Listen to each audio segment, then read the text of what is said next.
Trump ने आज कहा कि जब हिंदुस्तान पाकिस्तान का युद्ध हो रहा था, मैंने फोन उठाया और नरेंद्र मोदी से कहा कि सुन, ये जो तू कर रहा है इसको 24 घंटे के अंदर बंद कर। और नरेंद्र मोदी ने 24 घंटे में नहीं, 5 घंटे में सारा का सारा रोक दिया। मैं आपको गारंटी देके कह रहा हूं, नरेंद्र मोदी वोट चोरी करके चुनाव जीतता है और नरेंद्र मोदी और अमित शाह की मदद हिंदुस्तान का इलेक्शन कमीशन करता है। अब यह मत सोचो कि भैया वोट ले लिया तो क्या हुआ, इसके बाद राशन कार्ड जाएगा, उसके बाद जमीन जाएगी। गुजरात मॉडल आर्थिक मॉडल नहीं है, गुजरात मॉडल वोट चोरी करने का मॉडल है। मैं लोकसभा की बात नहीं कर रहा हूं, एक असेंबली में 1 लाख फर्जी वोटर मिले, एक घर में 70-80 लोग हैं, एक बेडरूम का घर है, हमने लोग वहां भेजे, वहां पे 4 लोग रहते हैं। हमने पूछा भैया ये 70 लोग कौन है? ऐसे कोई नहीं है यहां पे। हम आपको दिखाएंगे कि असेंबली इलेक्शन चोरी किए जा रहे हैं, हरियाणा चोरी किया गया, महाराष्ट्र चोरी किया गया, लोकसभा चोरी की गई। हम दिखाएंगे आपको सबूत के साथ, जैसे हमने माधेपुरा में दिखाया, सबूत के साथ हम आपको दिखाएंगे। जिंदा लोगों को मार दिया और आप देखिए किसको मार रहे हैं, आप देखिए किसका वोट कट रहा है। मैं आपको बताता हूं, दलितों का वोट कट रहा है, पिछड़ों का वोट कट रहा है, ईबीसी का वोट कट रहा है, अल्पसंख्यकों का वोट कट रहा है। मतलब हिंदुस्तान के गरीब लोगों का वोट कट रहा है। अंबानी का नहीं कट रहा, अदानी का नहीं कट रहा, हिंदुस्तान के गरीब लोगों का वोट कट रहा है। वो नहीं चाहते कि आप अपनी जमीन की रक्षा कर पाओ, वो नहीं चाहते कि आप पेपर लीक के सामने खड़े हो पाओ, वो नहीं चाहते कि आपके बच्चों को रोजगार मिले, इसलिए इस पर आक्रमण कर रहे हैं। भाइयों, अगर वोट चोरों ने यह सोच रखा है कि भारत माता की आत्मा को चोट पहुंचाएंगे, तो ये इस देश को, इस देश के जनता को, इस देश के युवाओं को नहीं समझे हैं। आपने इस यात्रा में हमारी मदद की, अपनी शक्ति आपने यात्रा में डाली और यात्रा पूरे बिहार में यात्रा ने पूरे बिहार में लोगों के जबानों पर, बच्चों के जबानों पर एक नारा, वोट चोर, वोट चोर। अभी मैं आ रहा था, छोटे छोटे बच्चे थे, छोटा सा ग्रुप था, मैं वहां से निकला, मेरी ओर देखा और कहा नरेंद्र मोदी वोट चोर। छोटे बच्चे, 6-6 साल के बच्चे अब बात समझ गए हैं कि हिंदुस्तान में वोट चोरी की जा रही है। अब देखिए, कुछ समय पहले अमित शाह ने कहा कि बीजेपी 40-50 साल अब राज करेगी। याद है आपको? अब राजनीति में कल क्या होगा किसी को नहीं मालूम, मगर अमित शाह को 40 साल की राजनीति मालूम है। कैसे? वोट चोर। इलेक्शन आता है, ओपिनियन पोल आते हैं और उसमें ओपिनियन पोल हमारे जो मीडिया वाले हैं कहते हैं, हरियाणा में कहा कि कांग्रेस पार्टी जीतेगी। नरेंद्र मोदी और अमित शाह कहते हैं बीजेपी जीतेगी और आंकड़े देते हैं 300 पार। 2014 में, 2019 में ओपिनियन पोल कुछ और कह रहे थे, नरेंद्र मोदी जी 2019 के चुनाव के बाद रिजल्ट आने से पहले प्रेस कॉन्फ्रेंस करते हैं, कहते हैं 300 सीटें आएंगी। हिंदुस्तान के सारे पोलस्टर कुछ और कह रहे हैं, ओपिनियन पोल कुछ और कह रहे हैं। नरेंद्र मोदी कहता है 300 सीट आएंगी। कितनी आई? 300 आई। क्यों? वोट चोर। भाइयों और बहनों, सच्चाई है कि ये पहले गुजरात में शुरू हुआ। ये 2014 से पहले गुजरात में शुरू हुआ और 2014 में नेशनल लेवल पे ये लोग इसको लाए। गुजरात मॉडल आर्थिक मॉडल नहीं है, गुजरात मॉडल वोट चोरी करने का मॉडल है। और इस मॉडल को ये 2014 में नेशनल लेवल पे लाए। आप देखिए, मध्य प्रदेश का चुनाव चोरी किया, हरियाणा का किया, महाराष्ट्र का किया। हम कुछ बोलते नहीं थे क्योंकि सबूत नहीं था, मगर महाराष्ट्र में सबूत मिल गया। इन्होंने कुछ ज्यादा कर दिया। लोकसभा में हमारा गठबंधन जीतता है, 4 महीने बाद असेंबली इलेक्शन होता है, हमारे गठबंधन जमीन पर दिखता ही नहीं है, खत्म। फर्क क्या था? फर्क था कि लोकसभा में जितने वोट हमें मिले उतने ही हमें विधानसभा में मिले। इलेक्शन कमीशन ने लाखों वोट जोड़े, तकरीबन 1 करोड़ वोट लोकसभा के बाद जोड़े।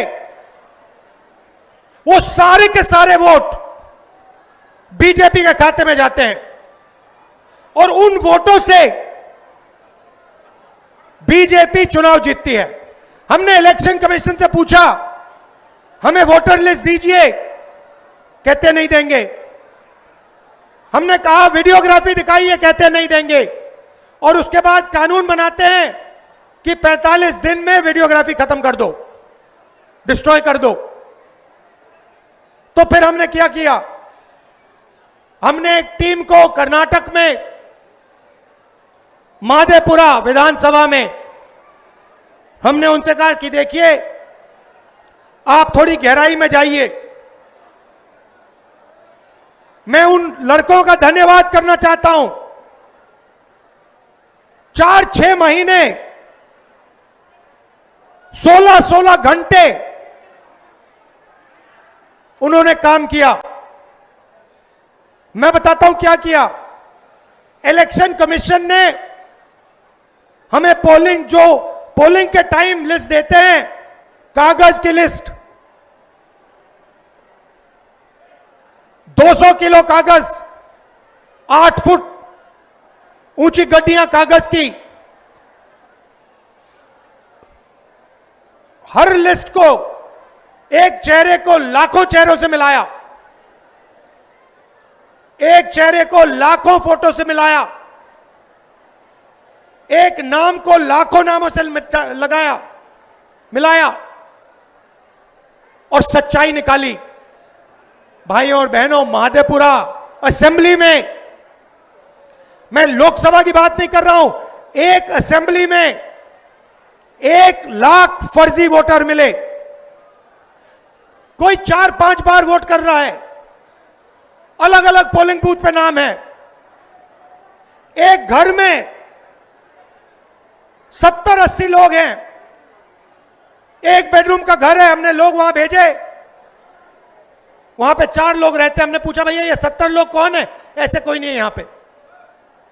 डुप्लीकेट नाम, हजारों डुप्लीकेट नाम, 1 लाख फर्जी वोट। भाई और बहनों, माधेपुरा में 7 असेंबली है, 6 में कांग्रेस जीतती है, जहां पे 1 लाख फर्जी वोट थे वो सारे के सारे बीजेपी को गए, और एक असेंबली में 1 लाख वोट से बीजेपी जीतती है और पूरी लोकसभा को ले जाती है।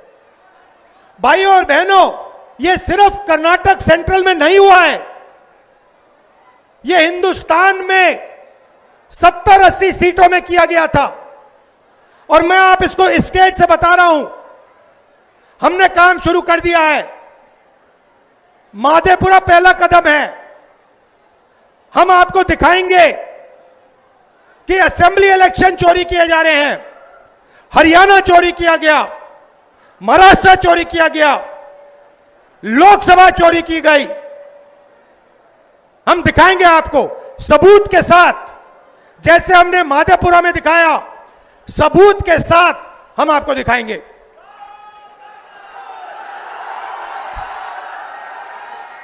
और ये वोट चोरी क्यों की जा रही है? आप देखिए, ये संविधान जो है, ये अंबेडकर जी का संविधान है।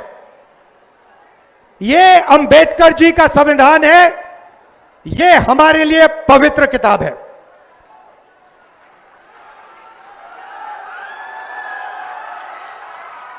इसको दुनिया की कोई शक्ति नहीं छू सकती है। इसमें लिखा है हिंदुस्तान में एक व्यक्ति को 1 वोट मिलेगा। इसमें कहीं नहीं लिखा कि एक व्यक्ति को 2 वोट मिलने चाहिए, 3 मिलने चाहिए, 5 मिलने चाहिए और दूसरे को वोट मिलना ही नहीं चाहिए। मैं इलेक्शन कमीशन से पूछता हूं, इसमें लिखा है कि एक व्यक्ति को 1 वोट मिलेगा।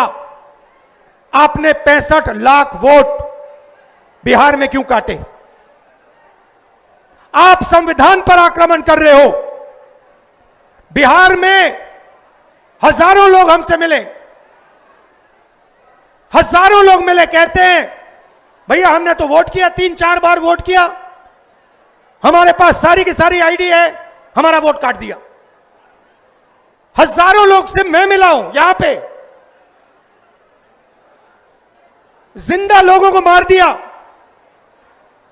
और आप देखिए किसको मार रहे हैं, आप देखिए किसका वोट कट रहा है। मैं आपको बताता हूं, दलितों का वोट कट रहा है, पिछड़ों का वोट कट रहा है, ईबीसी का वोट कट रहा है, अल्पसंख्यकों का वोट कट रहा है। मतलब हिंदुस्तान के गरीब लोगों का वोट कट रहा है। अंबानी का नहीं कट रहा, अदानी का नहीं कट रहा, हिंदुस्तान के गरीब लोगों का वोट कट रहा है, क्योंकि वो नहीं चाहते कि आपकी आवाज सुनाई दे। वो नहीं चाहते कि आप अपनी जमीन की रक्षा कर पाओ। वो नहीं चाहते कि आप पेपर लीक के सामने खड़े हो पाओ। वो नहीं चाहते कि आपके बच्चों को रोजगार मिले, इसलिए इस पर आक्रमण कर रहे हैं। भाइयों और बहनों, इसके बिना हिंदुस्तान के गरीबों के पास कुछ नहीं है। जो अधिकार आपको मिले हैं वो इस किताब से मिलते हैं, और ये कोई नई किताब नहीं है। इसमें सोच जो है हजारों साल पुरानी है। यहां पे स्टालिन जी आए, इसमें पेरियार जी की सोच है। यहां पे वेणुगोपाल जी बैठे हैं, इसमें नारायण गुरु जी की सोच है। इसमें अंबेडकर जी की सोच है, इसमें फूले जी की सोच है, इसमें गांधी जी की सोच है, इसमें भगवान बुद्ध की सोच है, इसमें कबीर की सोच है। यह हमारी आत्मा की किताब है। और मैं बता रहा हूं, अगर वोट चोरों ने यह सोच रखा है कि ये भारत माता की आत्मा को चोट पहुंचाएंगे, तो ये इस देश को, इस देश के जनता को, इस देश के युवाओं को नहीं समझे हैं। भाइयों और बहनों, मैं आपको गारंटी देके कह रहा हूं, और अच्छी तरह सुनिए, नरेंद्र मोदी वोट चोरी करके चुनाव जीतता है। नरेंद्र मोदी वोट चोरी करके, वोट कटवा के, वोट बढ़ा के चुनाव जीतता है। और नरेंद्र मोदी और अमित शाह की मदद हिंदुस्तान का इलेक्शन कमीशन करता है।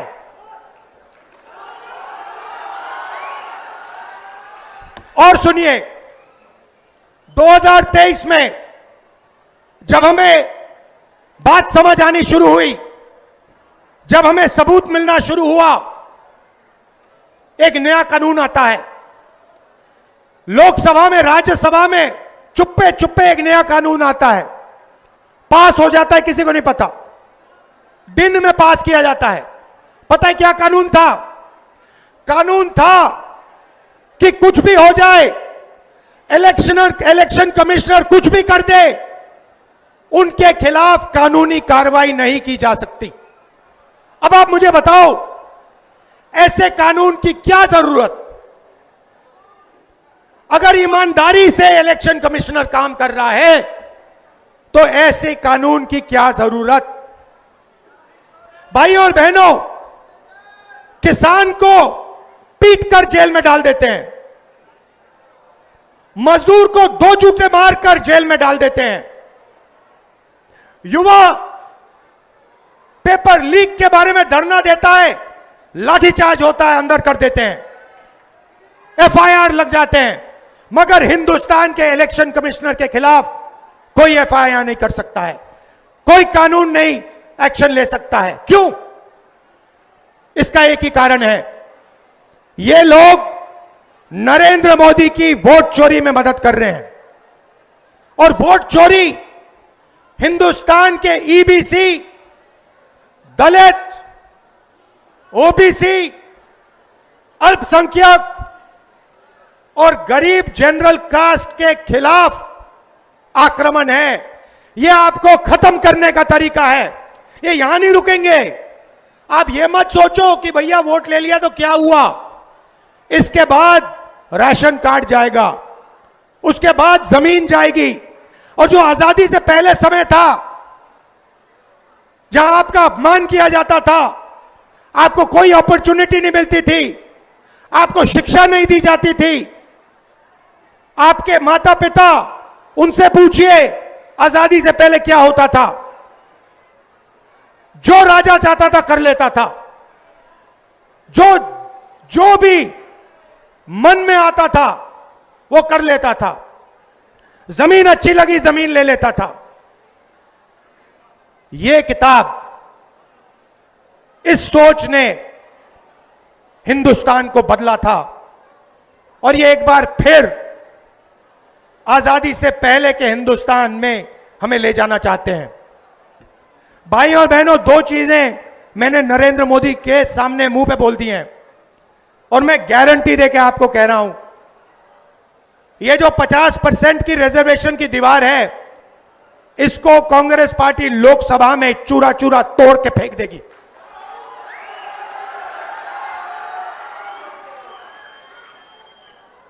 इसका चूरा बना के हम परे कर देंगे। भाइयों और बहनों, कॉर्पोरेट इंडिया देखिए, मीडिया देखिए। मैं आपसे पूछना चाहता हूं, हिंदुस्तान के बड़े बड़े एंकर्स हैं, टीवी पे आते हैं, आप इन सबको जानते हो। मुझे इनमें से एक ओबीसी, एक ईबीसी, एक दलित नाम बता दो। मुझे एक नाम बताओ, मीडिया में दलित नाम बताओ, ओबीसी नाम बताओ, ईबीसी नाम बताओ, कहां है? आदिवासी नाम बताओ, कहां है? एक भी नहीं है। और ये नैरेटिव बनाते हैं। आप देखना, यहां पे करोड़ों लोग आए हैं यात्रा में, मीडिया कुछ नहीं दिखाता, कुछ नहीं दिखाता। ट्रंप ने आज कहा, सुनिए, ट्रंप ने आज कहा कि जब हिंदुस्तान पाकिस्तान का युद्ध हो रहा था, मैंने फोन उठाया और नरेंद्र मोदी से कहा कि सुन, ये जो तू कर रहा है इसको 24 घंटे के अंदर बंद कर। और नरेंद्र मोदी ने 24 घंटे में नहीं, 5 घंटे में सारा का सारा रोक दिया। मीडिया नहीं कहेगी भाइयों बहनों, मीडिया नरेंद्र मोदी की है, मीडिया अंबानी की है, मीडिया अदानी की है, मीडिया हमारी नहीं है, तेजस्वी की नहीं है, स्टालिन जी की नहीं है, आदिवासियों की, दलितों की, पिछड़ों की, ईबीसी की नहीं है। मीडिया छोड़िए, कॉर्पोरेट इंडिया देखते हैं। अदानी, अंबानी, टाटा, बिरला, मुझे बताओ इनमें से ईबीसी कौन है, दलित कौन है, आदिवासी कौन है, पिछड़ा कौन है, नाम बताओ। एक नाम नहीं मिलेगा। जुडिशरी में देखो,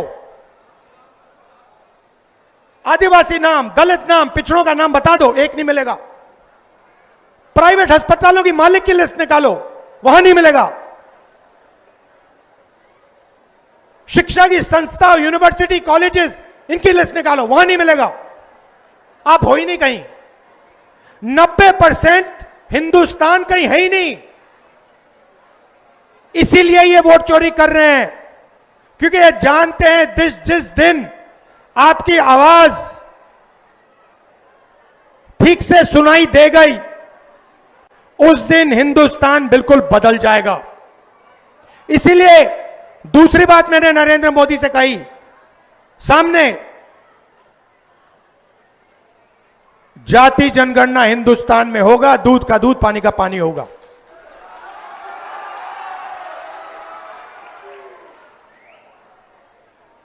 ये जो प्रदेश है, ये क्रांति का प्रदेश है। अंग्रेजों को बिहार ने ही हराया था, चंपारण में बात शुरू हुई थी। वैसे ये जो वोट चोरी की जो आग है, ये बिहार में फैल गई है और अब बिहार से पूरे हिंदुस्तान में फैलेगी। आप देखना क्या होता है, क्योंकि पिछले 10 साल से पूरे हिंदुस्तान का बेवकूफ बनाया जा रहा है। और हम सबूत के साथ आने वाले समय में आपको दिखा देंगे।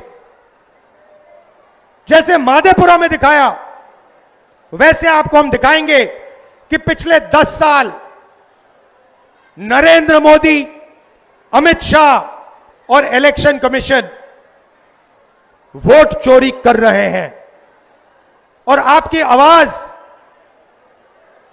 आपके दिल की आवाज को दबा रहे हैं। आप सब आए, आपने यात्रा की मदद की, आपने हम सब की मदद की। दिल से मैं आपका धन्यवाद करता हूं। आपके बिना, आपकी शक्ति के बिना यह यात्रा शुरू भी नहीं होती। यह यात्रा हमारी नहीं है। आप यह मत सोचो कि यात्रा तेजस्वी जी, भट्टाचार्य जी, साहनी जी, राहुल गांधी हम कर रहे हैं। नहीं, यात्रा आपकी है, आपकी आवाज है यात्रा में। हम आपकी आवाज के साथ खड़े हैं, मगर शक्ति आप में है, ज्ञान आप में है और आप में देश को बदलने की ताकत है।